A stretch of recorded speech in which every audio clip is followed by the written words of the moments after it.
أعوذ بالله من الشيطان الرجيم.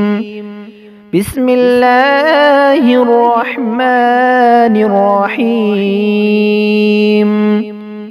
ربنا فاغفر لنا ذنوبنا وكفر عنا سيئاتنا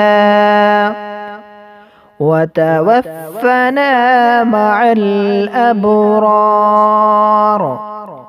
ربنا فاغفر لنا ذنوبنا وكفر عنا سيئاتنا وتوفنا مع الأبرار. ربنا فاغفر لنا ذنوبنا وكفر عنا سيئاتنا وتوفنا مع الأبرار.